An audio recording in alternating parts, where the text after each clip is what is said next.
આપ સૌને મારા પ્રણામ. આ કાર્યક્રમ મારી માટે એટલે મહત્વનો વધુ એટલા માટે થયો, ભાઈએ કીધું કે ફરીવાર આ ફેન થોડું ઓલી બાજુ કરી નાખશો પ્લીઝ, કે પરમ આદરણીય પૂજ્ય અને પ્રિય પણ જેને વાંચીને અમે બધા મોટા થયા હોય, કે જેની એક સિગ્નેચર લેવા માટે પાછળ પાછળ દોડતા હોય, એમની બાજુમાં બેસવા મળે એટલે મારું તો અવતાર કૃત્ય અડધું પૂરું થઈ ગયું. સરસ ભાઈએ પરિચય રઘુવીરભાઈનો આપ્યો, પણ છેલ્લે જે સાહેબે વાત કરી એ સૌથી મહત્વની છે, કે સાહેબનું સાચું સન્માન એ છે કે તમારા ઘરની અંદર જેમ ભગવદ્ ગીતા હોય એમ તમારા ઘરની અંદર રઘુવીર ચૌધરીનું એક પુસ્તક હોય.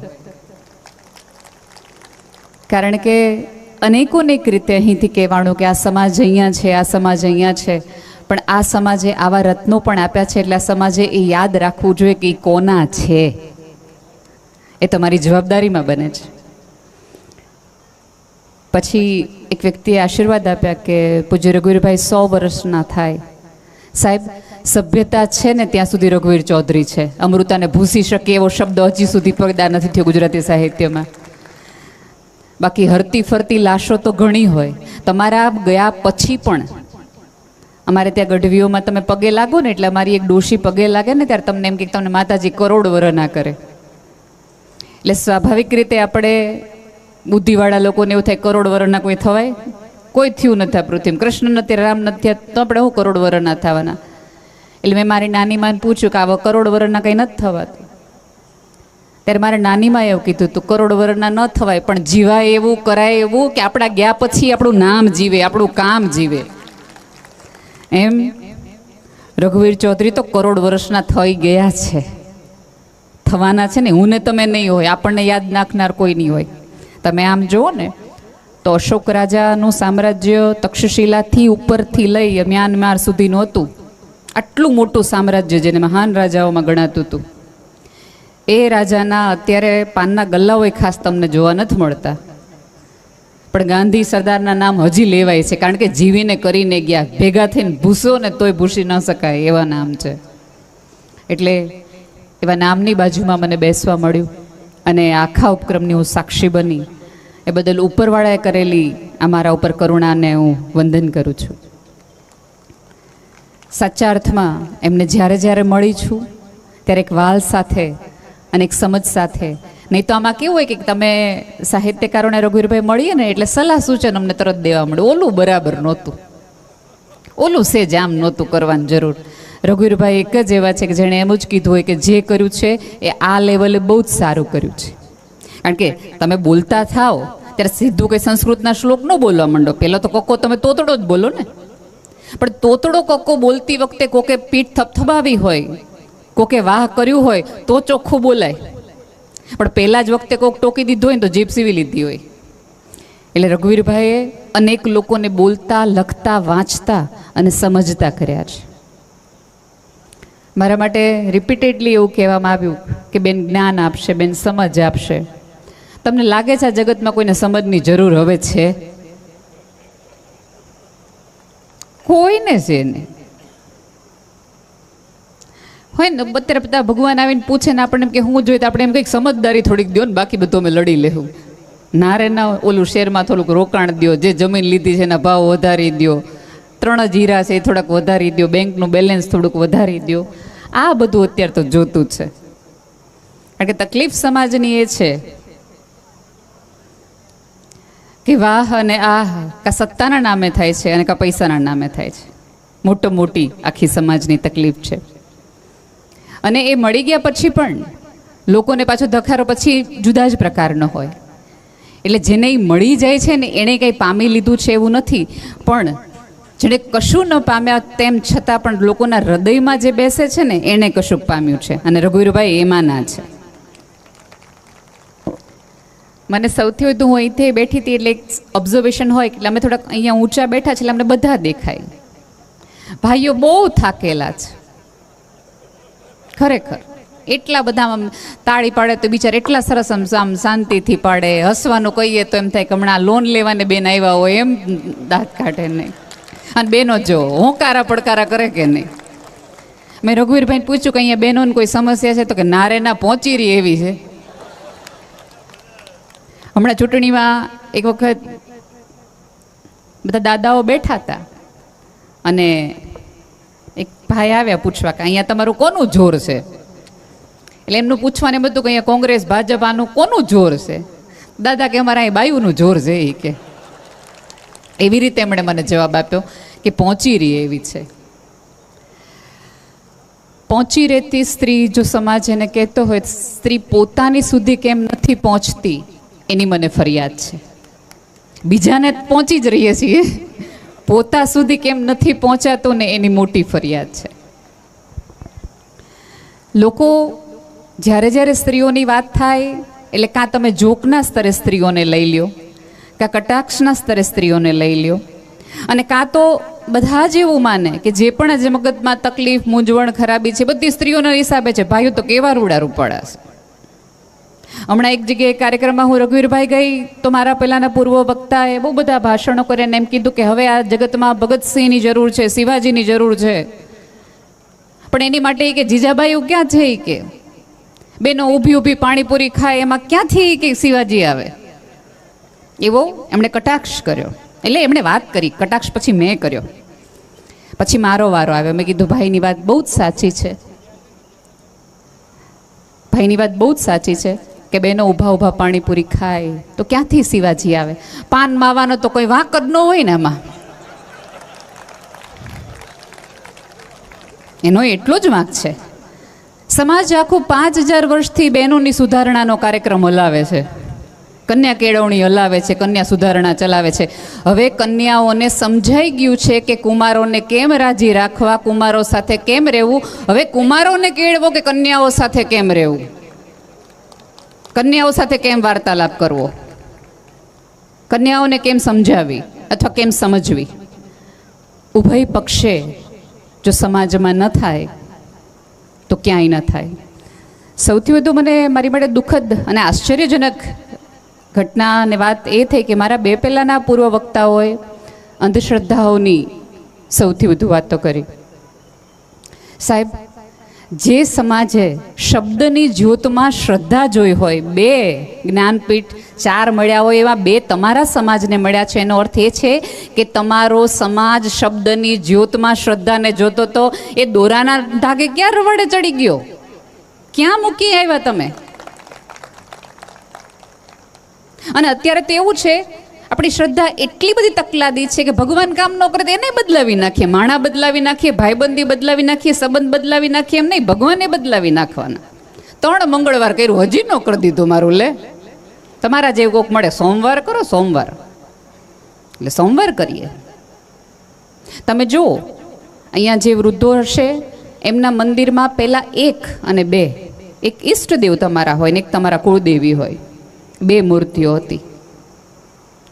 હવે ઘરમાં જેટલા લોકો હોય એવા અલગ અલગ અલગ અલગ અલગ પ્રકારના ભગવાન.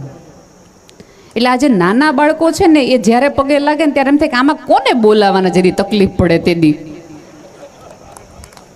મને તમને એક ખબર હતી નોંટા થયા ત્યારે કે એકને બોલાવો, માતાજીને બોલાવો, કે જેને માનતા હોય, આપણા મમ્મી જેને માનતા હોય, આપણા કુટુંબ જેમાં ચાલતું હોય, આપણી કુળની જે દેવી હોય એને માનતા હોય. પછી આ પેઢીએ નક્કી કર્યું કે આટલા બધાને માનવું એને કરતાં ઝુકરબર્ગને પૂછીને ફેસબુકને પૂછી લ્યો, ગૂગલને પૂછી લ્યો, આમાં પડવું જ નહીં ને. એક વખત અકબરે બિરબલને કીધું કે તું વારા ઘડી બધા કારમાં 3 વખત એવું કીધા કરે, ભગવાન જાણે, ભગવાન જાણે, ભગવાન કરી હાચું, ભગવાન કરી હાચું. આ ભગવાન કરે છે હું ઈ કે. એટલે બિરબલ બધાને ખબર છે કેવો બુદ્ધિશાળી. એ કે આવા નાના નાના પ્રશ્ન તમારા મન કરાય? ભગવાન શું કરે? આવા નાના પ્રશ્નો તમારા મન કરવાના? એ કે આવા પ્રશ્નોનો જવાબ તો મારા ઘરની બાજુમાં રહેતા કુંભારનો દીકરો આપી દે, આવડો એવો, જે શેરીમાં રમેશ, કે ભગવાન શું કરે એ કે.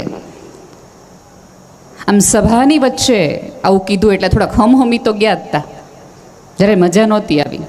એ કે બોલાવજે તારા ભાઈ કુંભારના દીકરાને, કે શું કરે, મારે ભગવાન જોવું છે. બીજે દિવસે કુંભારના દીકરાને બોલાવવામાં આવ્યો અને ભર સભામાં રાજાએ પૂછ્યું, કઈ છોકરા ભગવાન શું કરે? એટલે બિરબલનો પાડોશી એટલે જેવો તેવો તો હોય નહીં. એટલે કે માફ કરજો શહેનશાહ, મારે તમને એક સવાલ કરવો છે કે તમે જે પ્રશ્ન કર્યો છે એ તમે જિજ્ઞાસા વૃત્તિથી કરો છો કે મારી પરીક્ષા લેવા માટે કે તમારા રાજમાં કેવા બુદ્ધિશાળી વ્યક્તિઓ છે એની માટે કરો છો? તમે મને કહો ને તો મને જવાબ આપવાની ખબર પડે. એ કે નાના તો જરાય ચિંતા ન કર, મને કોઈ તારી પરીક્ષા નથી લેવાની, તને કોઈ દંડે નથી દેવાનો, તને સાચો જ જવાબ દેવો છે. મારી જિજ્ઞાસા વૃત્તિ માટે મારે તને પૂછવું છે કે ભગવાન કરે શું? એટલે પાછો ઓલો બિરબલનો પાડોશી હતો, એટલે જેવો તેવો હતો હોય નહીં. એ કે જો તમે જિજ્ઞાસા વૃત્તિથી પૂછતા હોય તો તમે શિષ્ય થાવ, તમે પરીક્ષા લેતા હોય તો મારા તમે ગુરુ થાવ. તમે પરીક્ષા લેતા હોય તો આ બેઠક વ્યવસ્થા બરાબર છે, તમે ગુરુનું સ્થાન ઊંચું હોય, પણ તમે જિજ્ઞાસા વૃત્તિથી બેસતા હો તો તમારે નીચે બેસવું પડે અને મને થોડુંક સ્થાન ઊંચું આપવું પડે. એટલે મજા તો આવી જ નહોતી ગઈકાલની. અને ફરીવાર આખા રાજની વચ્ચે એક નાનો એવો ટેણીયો છોકરો આટલા બધા ખેલ કરાવે એટલે એવા ધડાક ખીજાઈ ગયા, અડાપ દઈને હેઠા ઉતરી ગયા સિંહાસન ઉપરથી અને ઓલા છોકરાને ઉપર બેહાડી દીધો. એ કે હવે બોલ શું કરે ભગવાન? તો ઓલા છોકરા કે ભગવાન આ કરે. ઘડીના છઠ્ઠા ભાગમાં આખો 92 લાખના ધણીને હેઠો બેહાડી દઈને કુંભારના છોકરાને સલ્તનતનો રાજા બનાવી દે. આ કરે ભગવાન. કે બેનો, આમાં ભાઈઓનો વાંક ઓછો છે. ધર્મ અને સંસ્કાર હંમેશા સ્ત્રીના ખભા પર રહ્યા છે. જ્યારે સ્ત્રીએ પોતાનું ધર્મ અને અધ્યાત્મ મૂકી દીધું ને એટલે આ ખોટા રવાડે ચડાઈ ગયું. અને તમને શું લાગે છે, તમને જેણે બનાવ્યા છે એને તમે આવી રીતે 3 દોરાથી બનાવો એમ? એને તમે કહો, એને તમે બાંધો. પછી હું તો હમણાંથી વાક્યો સાંભળું કે અમે એને માતાજીને બાંધી દીધા. અરે તમારી તેવડ બહારની વાત છે ભાઈ, એને બાંધવાની. બાંધી દીધા તે 1 વિધિમાં ઉપરવાળાએ આપણે બધાને એને બાંધ્યા કહેવાય. શ્રદ્ધાના સાચા ઠેકાણા તમારી આવતી પેઢીને આપો તો એ તમને સારી રીતે યાદ કરશે કે કોક દી મૂંઝાશે. પૂજ્ય મોરારી બાપુ એક બહુ જ સરસ વાત કરે કે દરેક સંતાન પાસે શ્રદ્ધા નામની માં અને વિશ્વાસ નામનો બાપ હોવો જોઈએ. હવે તમે જ બે છોડા ઓલા ખૂણે મટો તો સંતાનો ક્યાં જાય? અને જે લોકો આ બધા ધૂણવામાં ને એમાં પડ્યા છે એ પોતાના ઘર તમારા હિસાબે હાજા કરે, બાકી એના થતા હોય, એનાય હાલતા ન હોય, એનાય રહી ગયેલા હોય. જે તમારી સામે દેખાતી નથી એ ચેતનામાં એટલી શ્રદ્ધા રાખો. સાહેબ, સાચા દિલથી એકાદ આંસુ પાડીને દીવો કરીને માગો તો આવીને ઊભી રહીએ. એમાં તમારે કોઈ વચેટિયાની જરૂર નથી. રાધર પૂરી સભાનતાપૂર્વક કહું છું, હિન્દુ ધર્મ એક જ એવો છે કે જેણે કોઈ વચેટિયા રાખ્યા નથી. સીધો સંપર્ક મારો ને એનો, વાયા કાંઈ નહીં જોઈએ. તો આટલા બધાની વચ્ચે અને મને દુઃખ ત્યારે થાય કે એક ભણેલ ગણેલ માણસ, ગ્રેજ્યુએટ થઈ ગયેલ માણસ, એન્જિનિયર ડૉક્ટર થયેલો માણસ ત્યાં જઈને એમ કે દોરું બાંધી દો ને તો મને વિઝા લાગી જાય. તો એ નો વયો ગયો હોય, અહીંયા હું કામે દાણા નાખવા રહીએ? એના 4 જુવારના દાણા નાખવાથી વિઝા મળી જાય, ન્યા ન જાય? આખા કુટુંબનું ન કરાવી લીધો હોય પિયર ત્યાં? થોડીક ઉપરવાળાએ આપી છે. જો મારા બાળકોને તો આપી નથી ને એટલે મારે સ્કૂલ ચલાવવી પડે છે. તમને દીધીશ. અને બુદ્ધિની સાચી વ્યાખ્યા એ જ છે કે તમને તમારું સાચું ને ખોટું ખબર પડે, બીજું કાંઈ નહીં. તમને ભણાવીએ છીએ એટલા માટે, ગણાવીએ છીએ એટલા માટે કે તમને સમજાય. અને ક્યારેક એવું બને કે વૃદ્ધ લોકો, મેં ઘણી વખત એવું જોયું છે કે વૃદ્ધ લોકો એમ કે ના ના આપણે કુળદેવી સિવાય કોઈને ન મનાય. ત્યારે ઓલા ભણેલ ગણેલ એમ કે ના ના એનું હત બહુ છે, તમને શું ખબર કેટલાના કામ કરી દે. કામ કરી દે ને કારકુન કહેવાય, ભગવાન ન કહેવાય. સમજો થોડી વસ્તુ.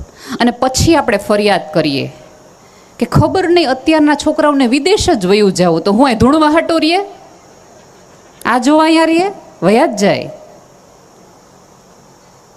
સૌથી મોટી એક બીજી આપણી સમસ્યા એ છે કે યુથને અત્યારે ભારતમાં રહેવું નથી. હજી હું મારે બીજો ત્રીજો જ દિવસ છે હું કેનેડાથી આવી છું. હું ત્યાંના કેટલાય છોકરા છોકરીઓને પર્સનલી મળીને આવી છું, કારણ કે ત્યાં સેટરડે સન્ડે જ કાર્યક્રમો હોય, બાકીના દિવસે તમે ફ્રીમાં હો. ત્યારે કેટલાય મા બાપોએ ફોન કરીને કીધું છે કે બેન, મારા દીકરાને સહેજ મળો ને, બોલતો નથી. મારી દીકરીને પૂછી જુઓ ને કંઈક છુપાવતી હોય ને એવું લાગે છે. પહેલાં તો અહીંયા બેઠેલા તમામ મા બાપને એક હાથ જોડીને વિનંતી કરું કે 12મા ધોરણ પછી તરત તમારા સંતાનને વિદેશ ન મોકલી દો, કારણ કે એ તાજું લોહી છે, સાવ નવું, કે જેને હજી કોઈ સમજ નથી સાચું ખોટું કોને કહેવાય, ફ્રીડમ કોને કહેવાય, આ કરાય કે ન કરાય એ સમજ ન હોય ને તમે ત્યાં મોકલી દો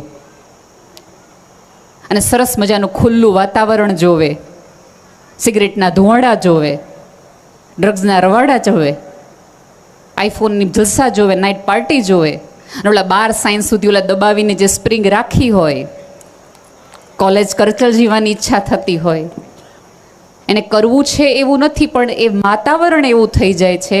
એના બદલે ગ્રેજ્યુએશન થઈ ગયું હોય તો એ બાળક મેચ્યોર થોડુંક થઈ ગયું હોય, એને થોડીક સમજ થઈ ગઈ હોય, પોતાની જાતને એને સ્ટ્રીમલાઇન કરી હોય. અને બીજી એક મોટી લોકો આપણે બધા ફરિયાદી કરે કે ન્યા જોઈને બેન છે ને 18 કલાક કામ કરે, ન્યા કચરા પોતા કરે, ન્યા રસોઈ કરે, પણ અહીંયા એકેય કામ ન કરે. શું કામ ન કરે? એની માટે આપણો સમાજ જ જવાબદાર છે. ત્યાંથી આટલું કરી અને ડોલર લાવે તો આપણે એમ કે વાહ વાહ, કેનેડાથી આવ્યો, કેનેડાથી, અમેરિકાથી આવ્યો. એનો એ વ્યક્તિ ધારો કે એન્જિનિયર હોય, ગ્રેજ્યુએશન હોય, MBA કર્યું હોય અને બીજી કોઈ નોકરી કરતી હોય, અથવા તો અહીંયા માનો કે ત્યાં એ શોપમાં કામ કરતો હોય ને અહીંયા કોઈ કરિયાણાવાળાની દુકાને બાપુજીને ત્યાં કામ કરતો હોય, તો આપણે જ બધા કહીએ આ હું ભણ્યા, લ્યો MBA કર્યું તે કરિયાણાની દુકાને બેહવું પડે, આવા ભણાય જ નહીં. એટલે હું છોકરા સાંભળવા હટો અહીંયા રહીએ? આમાં સમાજ જવાબદાર છે, છોકરા જરાય જવાબદાર નથી વિદેશ વયા જવા માટે. એક વસ્તુ યાદ રાખજો, આ તો ટિકટોક જનરેશન છે, તમારી ટકટક સાંભળવા માટે સામે રહે જ નહીં. માતા પિતા તરીકે તમારી જવાબદારી છે કે સંતાનને ટેકો કરો, ટીકા નહીં. અને બધા મા બાપને ખબર નહીં, પોતાના સંતાનથી જ ફરિયાદ છે, પાડોશીના જ ગમે તો લઈ આવો ને, એના ફલાણા ભાઈનો છોકરો જો, ફલાણા ભાઈની દીકરી જો. ક્યારેક તમારા સંતાનને પણ બેસાડીને કયો, કારણ કે તમે અહીંથી જ્યારે મોકલી દો છો ત્યારે એને ભયંકર એકલતામાં સાચવવાનું હોય, જીવવાનું હોય, ત્યારે તમારા બોલેલા વાક્યો એને વાગ્યા જ રાખે અને પછી તે એકલતામાં સુસાઇડ કરે છે, ડ્રગ્સના રવાડે જાય છે, બીજા વ્યસનના રવાડે જાય છે, કારણ કે એને એની અંદર કશુંક છે એવું કહેવાવાળા માતા પિતાએ એને કોઈ દી કીધું જ નહીં. આપણે એક એવી પેઢીમાં જન્મ લીધા છે કે બાળકોને એમ કહો ને કે તારાથી આ નહીં થાય, તારાથી આ નહીં થાય, તો જ કરે. આ એવા નથી, આખું બદલાઈ ગયેલું વર્ઝન છે. આને તમે એમ કહો ને તારા નહીં થાય, હા મેં આ તો નહીં થાય, લ્યો એ આપણે હતા ના, હેનું નહીં કે નીકળી જતા હતા. આ નીકળી જાય એમાંથી નહીં, તમને કાઢી મૂકે એમાંથી છે. અને સંતાનોને મારી એક નમ્ર વિનંતી છે કે તમને જો મા બાપના પૈસાઓ, મા બાપની પ્રોપર્ટી, મા બાપની આબરૂ, મા બાપની સત્તામાંથી લાભ લેવાની ઈચ્છા થતી હોય તો મા બાપના થોડાક આવા મેણાટોળામાંય તમારી જવાબદારી છે. તમે એમ કહો કે મારે ડાબી આંખ જોઈને જમણી ન જોઈ, એમ ન હાલે. એકની સાથે એક ફ્રી જોઈ, ગુલાબારે કાંટા આવે, કા ઓલામાંય વટ રખાય, એ નથી જોતું. પપ્પા નહીં જોયું, મારા જોડે જઈશ. ત્યાં તો રોતા આપણે કે તમારી હાટું આટલું ન કરું, ફલાણા કાકાએ કેટલું કર્યું એના છોકરા હાટું. પાડોશીના બાપુજીના ઉદાહરણ દઈએ આપણે. અને ત્યાં તરત મમ્મી રોતી જાય પપ્પા પાસે. પપ્પાને ખબર હોય કે આ નથી જવા જેવું, અને જે અહીંયા ન ભણ્યા હોય એ ન્યા હું ભણવાના એલાવ. પિતાને ખબર હોય કે ઘરની બહાર નીકળો ત્યારે કેટલી સમસ્યાઓ, કેટલી તકલીફ અને મૂંઝવણ આવતી હોય છે. એટલા માટે પિતા ક્યાંક આનાકાની કરતા હોય છે ત્યારે મમ્મી તરત જ પેલું બ્રહ્માસ્ત્ર કાઢે, રોવાનું. એકનો એક દીકરો છે, તમે એટલું ન કર્યું, આટલું મોટું ઊભું હેની હાટું કર્યું છે, આટલું ન કર્યું, તમારે તો છૂટતું જ નથી. એને ઘણું છૂટે છે, અહીંયા વળગેલું છે ને એટલે એને ખબર છે. પુરુષનો નકાર છે ને બહેનો, હંમેશા જગતની આવી પીડાના આધારે આવતો હોય છે, કારણ કે એ ઈચ્છે છે કે જે તકલીફ ને પીડા મને થઈ નહીં, મારા સંતાનને ન થાય ને એટલા માટે પિતા હંમેશા કકડાટ કરતો હોય છે. અને તમે હોસ્ટેલમાં જાઓ ક્યાંક બહાર જાઓ ને ત્યારે માની મહેનત સમજાય અને પિતાનો કકડાટ સમજાય. જ્યારે પહેલા જ દિવસે તમારો બોસ તમને ગેટ લોસ્ટ કે ત્યારે સમજાય કે ઓલું પપ્પાનું વાળું સાંભળી લીધું હોત ને તો વાંધો ન આવત. એટલે જ્યારે તમારા પતિ કે એના પિતા કોઈક ના પાડે છે તો એના નામાં સપોર્ટ આપો અને સાથે કહો કે બેટા પપ્પા કહે છે તો તું સાંભળતો ખરો. પણ આપણે ઓલું નાનપણથી તકલીફ ઉછેરમાં કઈ થઈ છે ખબર છે? બાળક સાવ નાનું એવું હોય ને એટલે મમ્મી પપ્પા પૂછે તને પપ્પા ગમે કે મમ્મી? એટલે છોકરાને એમ થાય કે ઓકે બેમાંથી એક જ ગમવા જોઈએ, બે તો ગમે એવા છે ને એ એકબીજાને નથી ગમતા, મને ક્યાં બે ગમે? બરાબર? આ સવાલ જ ખોટો છે કે તને મમ્મી ગમે કે પપ્પા ગમે. એટલે છોકરાને સમજાઈ જાય કે ઓકે આ ભાજપ કોંગ્રેસની સરકાર છે જેમાં ગઠબંધન શક્ય જ નથી, એટલે આપણે રાજ કરવાનું થાય છે. અને પપ્પાને તો એઝ એ ફાઇનાન્સર આપણે રાખ્યા હોય ને એમ ડ્યુટી ઉપર કરાવડાવીએ. કા પપ્પાએ પૈસા આપવાનો હોય, કા પપ્પાને ખીજાવાનો હોય. મમ્મી દર 3 વાક્ય તાર પપ્પાને કહી દઈશો, તાર પપ્પાને કહી દઈશો. એટલે પપ્પા ઓલા થાક્યા હાર્યા પાછા આવે, ઓફિસની આખા દિવસની માથાકૂટ હોય, 3 વખત બેંકવાળાનો મેસેજ આવી ગયો, હપ્તો ચડી ગયો છે, જે ઉછીના ભાઈબંધ લઈ જવાનું કીધું તું 15 તારીખે દઈ દઈશ, એને દીધા ન હોય, સ્કૂટરમાં એકાદ લીટો પડી ગયો હોય, સ્કૂટર પાર્ક કરતી વખતે 3 જણાએ કીધું કે જ્ઞાન નહીં સામે કરો. આવી માથાકૂટમાં થાકેલો હારેલો હાફેલો પુરુષ ઘરમાં આવે અને દરવાજો ખોલીને આપણું પહેલું વાક્ય નીકળે, તમે બધુંય મૂકી દો, પહેલાં આને સમજાવો તો. એટલે સમજાવવામાં શું આવે? સટાક દઈને એક આવે કે ઓલું બધું ફ્રસ્ટ્રેશન એનામાં હતું. અને બધી પછી છોકરાને એમ થાય કે આ મારવા હાટો હુકમ ઘરે આવતા છે, ત્યાં રહેતા હોય તો ઓફિસમાં. એટલે રોતું રોતું બાળક છે એ મા પાસે રસોડામાં જાય. એટલે મા પાછો સરસ વાળ સરખા કરીને પોતાના છેડાથી આંસુ લૂછીને એમ કીધું, મેં તને કીધું તું ને તોફાન કરમાં પપ્પા ખીજાશે. એટલે પણ તમે એને કીધું કાને ખીજાવ. મા તરીકે તમારી જવાબદારી છે કે જ્યારે તમારા બાળકને એના પિતા ખીજાતા હોય ત્યારે એને કહો કે બેટા તું માન જ એટલા ખોટા અને ખરાબ તારા પપ્પા નથી, તારા કરતાં ખરેખર એને દિવાળી વધુ જોઈએ છે. એને થોડીક તો ખબર પડતી હશે ને.